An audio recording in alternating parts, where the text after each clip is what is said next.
আসসালামু আলাইকুম সুপ্রিয় শিক্ষার্থীবৃন্দ। গত ক্লাসে আমরা প্লাটিহেলমিনথেসিস সম্পর্কে আলোচনা করছিলাম। আজকে আমরা নেমাটোডা সম্পর্কে আলোচনা করব। নেমাটোডা প্লাটিহেলমিনথেসিস থেকে আমরা দেখছিলাম যে অঙ্গ এবং তন্ত্র মাত্রার সংগঠন মাত্রা শুরু হয়েছে এবং ত্রিস্তরী প্রাণী ছিল।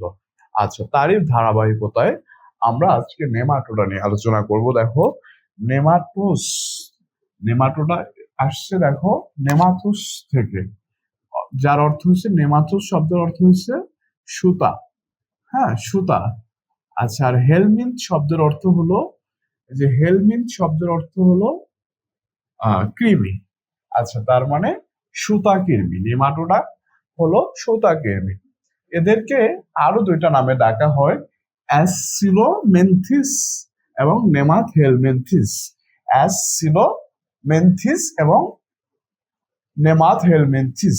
আচ্ছা, সবগুলো পর্ব পড়ার শুরুতেই আমরা কিছু এক্সাম্পল সায়েন্টিফিক নেম পড়ছিলাম। দেখো, এখানে আমরা তিনটা সায়েন্টিফিক নেম লিখছি। দেখো, লোয়া লোয়া লোয়া লোয়া হলো চোখকৃমি। লোয়া লোয়া হলো চোখকৃমির বৈজ্ঞানিক নাম। তারপরে দেখো অ্যাসকারিস, আমি পুরোটা লিখি নাই। অ্যাসকারিস লোমব্রিকয়েডিস। অ্যাসকারিস লোমব্রিকয়েডিস হলো গোলকৃমির বৈজ্ঞানিক নাম। অ্যাসকারিস লোমব্রিকয়েডিস গোলকৃমির বৈজ্ঞানিক নাম। আর একটা লিখছি আমরা উচেরিয়া। উচেরিয়া ব্যাংক্রপ্টি। উচেরিয়া ব্যাংক্রপ্টি হলো ফাইলেরিয়া কৃমি। উচেরিয়া ব্যাংক্রপ্টি হলো ফাইলেরিয়া কৃমির বৈজ্ঞানিক নাম। আচ্ছা, তাহলে তিনটা নাম আমরা শিখলাম। আচ্ছা, এদেরকে সুতাকৃমি তো আমরা বুঝলাম যে সুতাকৃমি কেন বলা হয়েছে। আচ্ছা, এখন গোলকৃমি কেন বলা হলো? এদের আরেকটা নাম হচ্ছে গোলকৃমি। আচ্ছা, আমরা যদি দেখি এই প্রাণীটা, এটা পুরুষ। অ্যাসকারিসের, আচ্ছা, অ্যাসকারিসের দুইটা মেল ফিমেল দুইটা দুই রকমের। আচ্ছা, এটা আমরা পরে আসতেছি। আমরা দেখি যে এই প্রাণীটা গোল হয়ে থাকে, সর্বক্ষণিক দেখা যায় যে সুতাকৃমিগুলো গোল হয়ে থাকে। এই কারণে সম্ভবত এদেরকে গোলকৃমিও বলা হয়। আরেকটা জিনিস বলতে পারি আমরা, যে এটা যদি আমরা কাটি তাহলে অংশটা পাবো, যে অংশটা পাবো এটা পাবো গোল, রাউন্ড পাবো। এই কারণে এদেরকে রাউন্ড ওয়ার্মও বলা হতে পারে। আচ্ছা, ঠিক আছে। এখন আমরা দেখব দুইটা রোগ সম্পর্কে। এরা অনেক ধরনের রোগী ছড়ায়, এর মধ্যে দুইটা রোগ অত্যন্ত গুরুত্বপূর্ণ। দেখো, অ্যাসকারিয়েসিস, অ্যাসকারিয়েসিস এবং এলিফ্যান্টিয়েসিস। আচ্ছা, অ্যাসকারিয়েসিস আমরা নাম বললাম, এই যে নাম থেকে, অ্যাসকারিস নাম থেকে আমরা অ্যাসকারিয়েসিসটা আসে। হ্যাঁ, অ্যাসকারিস যে রোগ ছড়ায় তার নামই অ্যাসকারিয়েসিস। আচ্ছা, তারপরে এলিফ্যান্টিয়েসিস। এলিফ্যান্টিয়েসিসের আরেকটা নাম হলো গোদ্রোগ। আচ্ছা, গোদ্রোগে কি হয়? আমার মানে যার গোদ্রোগে আক্রান্ত হয় যে মানুষটা, তার হাত পা হাতির মতো হয়ে যায়, হাতির মতো মোটা হয়ে যায় হাত পা। হ্যাঁ, এই কারণে এটাকে এলিফ্যান্টিয়াসিস বলা হয়েছে। হ্যাঁ, আচ্ছা, এটা কি ছড়ায়? আমরা আগে দেখছি যে উচেরিয়া ব্যানক্রপ্টি নামক ফাইলেরিয়া কৃমি এই গোদ্রোগটা ছড়ায়। আচ্ছা, এখন আমরা একটু দেখব যে এই সুতাকৃমি বা গোলকৃমি গুলা কোথায় কোথায় থাকতে পারে। এরা আসলে সব জায়গায় থাকতে পারে। পৌষ্টিকতন্ত্র, মানুষের দেহে পরজীবী হিসেবেও থাকতে পারে, মানুষ সহ অন্যান্য প্রাণীর দেহে। আচ্ছা, তারপরে এরা মৃতজীবীও হইতে পারে, মুক্তজীবী হইতে পারে, স্থলচর, জলচর, সব রকমের হইতে পারে। এখন সমুদ্রের তলদেশে যে প্রাণীগুলো পাওয়া যায় তার মধ্যে 90%ই হলো এই নেমাটোডা। হ্যাঁ, সমুদ্রের তলদেশে যে প্রাণীগুলো থাকে তার 90%ই হলো নেমাটোডা। আচ্ছা, এরা আসলে যারা মুক্তজীবী, তারা যারা স্বাধীনভাবে চলাফেরা করতে পারে, তাদের মধ্যে যারা আছে তাদের খাবারটা কি দেখো, ব্যাকটেরিয়া, ইস্ট, ছত্রাক এবং শৈবাল, এগুলা খায় ওরা। আচ্ছা, আর যারা মানুষ সহ অন্যান্য প্রাণীর কি বলে অঞ্চলে বসবাস করে, তারা তো রক্তই সরাসরি গ্রহণ করতে পারে। আসলে এই খাবারগুলো আসলে ওরা পচা জিনিসগুলাই বেশি খায়। আচ্ছা, এখন আমরা বৈশিষ্ট্যে চলে যাই। দেখো, বৈশিষ্ট্যের শুরুতে আমরা সংগঠন মাত্রা নিয়েছি। সংগঠন মাত্রা হলো অঙ্গতন্ত্র সংগঠন মাত্রা। কারণ প্লাটিহেলমিনথেসিস থেকে শুরু করে যতই আমরা সামনের দিকে যাব, সবগুলোই কি তন্ত্র সংগঠন মাত্রা। এদের রেচনাঙ্গ, জননাঙ্গ, সব ধরনের অঙ্গ রয়েছে।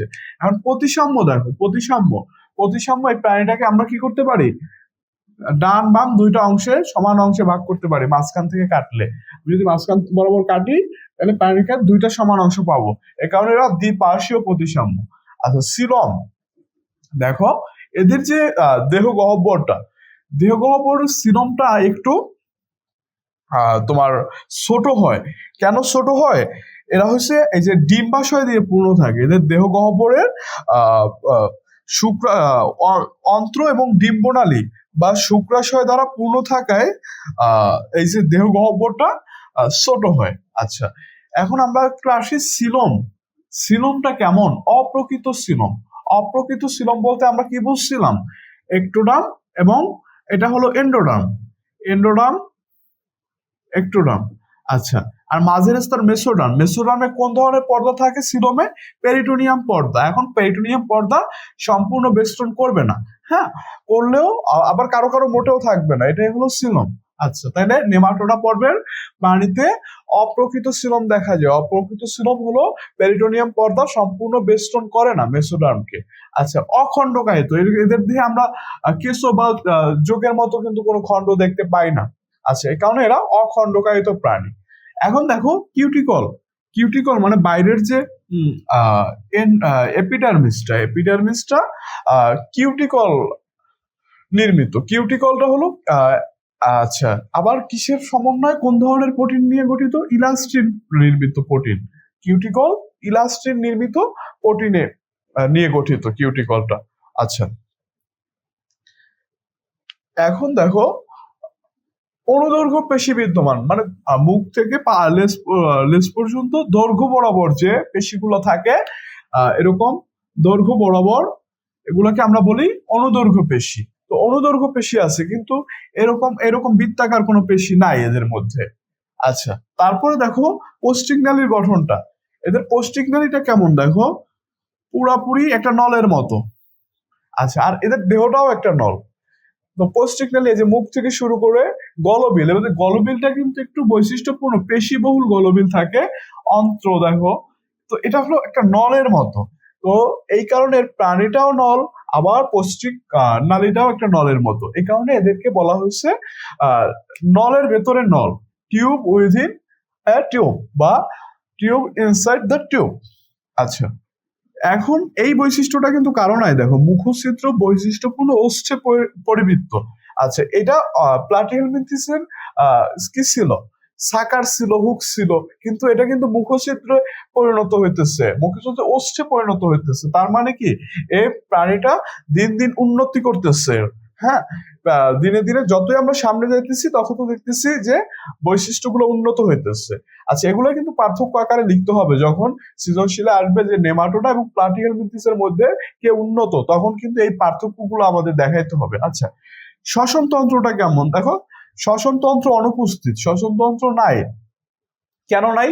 এর দেহের যে প্রাচীরটা, এই প্রাচীরটা আসলে পাতলা এবং এর মাধ্যমে ব্যাপন প্রক্রিয়ায় কি করতে পারে, অক্সিজেন কার্বন ডাই অক্সাইড যা যা দরকার নিতে পারে। আচ্ছা, তারপরে সংবহন তন্ত্র, রক্ত সংবহন তন্ত্র অনুপস্থিত কেন? এরা ডিরেক্ট মানুষের দেহে অন্ত্রে যেহেতু থাকে, এরা কি করতে পারে, ডিরেক্ট ডাইজেস্টেড খাবার গুলাই খাইতে পারে, অথবা যারা এগুলা খায় এগুলো মৃত জিনিসগুলা খায় যেগুলা ডাইজেস্ট করতে হয় না ওর।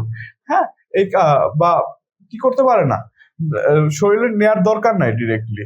আচ্ছা, এই কারণে সংবহন তন্ত্রটা, রক্ত সংবহন তন্ত্র অনুপস্থিত, মানে কোনো জায়গায় পুষ্টি পরিবহন করা লাগে না আলাদাভাবে।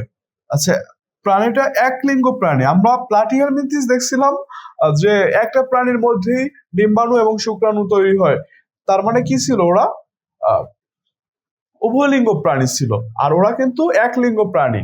আচ্ছা, আর যে বৈশিষ্ট্যটা সবচেয়ে গুরুত্বপূর্ণ, দেখো যৌন দৃঢ়তা দেখা যায়। যৌন দৃঢ়তা জিনিসটা হলো এই যে একটা প্রাণী অ্যাসকারিস, দুইটাই অ্যাসকারিস, কিন্তু আমরা এই দেখো মেল একরকম, ফিমেল আর এক রকম, দুইটা দুই রকমের। এই মেলটা হলো ছোট, ফিমেলটা হলো বড়। দেখো মেলের আরো যদি পার্থক্য করি আমরা, এখানে ডিম্বাশয় আছে, এখানে শুক্রাশয় আছে। হ্যাঁ, তো এই পার্থক্যর কারণে মেল এবং ফিমেল দুটা আলাদা। এই কারণে বলছে যৌন দ্বিরূপতা, সেক্সুয়াল ডাইমরফিজম দেখা যায় কাদের? নেমাটোডা পর্বের প্রাণীতে। আচ্ছা, তারপরে লার্ভাটা হলো দুই ধরনের লার্ভা দেখা যায়, র্যাবডিটিফর্ম এবং মাইক্রোফাইলেরিয়া লার্ভা। র্যাবডিটিফর্ম এবং মাইক্রোফাইলেরিয়া লার্ভা। র্যাবডিটিফর্ম লার্ভা হলো অ্যাসকারিসে দেখা যায়, এই যে এই অ্যাসকারিসে দেখা যায় র্যাবডিটিফর্ম লার্ভা। আচ্ছা, এরা কিন্তু কোনো ধরনের রোগ সৃষ্টি করতে পারে না এই লার্ভাটা। আচ্ছা, মাইক্রোফাইলেরিয়া লার্ভা, এই যে ফাইলেরিয়া দিয়ে আমরা মনে রাখবো, দেখো এখানে আমরা ফাইলেরিয়া কৃমি পড়ছিলাম, তাহলে ফাইলেরিয়া তাহলে কোন রোগ ছড়াবে, কোন রোগের কার লার্ভা এটা, এই যে ফাইলেরিয়া কৃমির লার্ভাই হলো মাইক্রোফাইলেরিয়া লার্ভা। আর তাহলে এই লার্ভা কোন রোগ ছড়াবে, উচেরিয়া ব্যাংক্রপ্টি। আচ্ছা, এই উচেরিয়া ব্যাংক্রপ্টিতেই থাকে এই লার্ভাটা। আচ্ছা, তাহলে কোন রোগ ছড়াবে এটা, এলিফ্যান্টিয়াসিস বা গোদ রোগ ছড়াবে। আচ্ছা, এই নেমাটোডা থেকে এতটুকু পড়লেই চলবে। Thank you.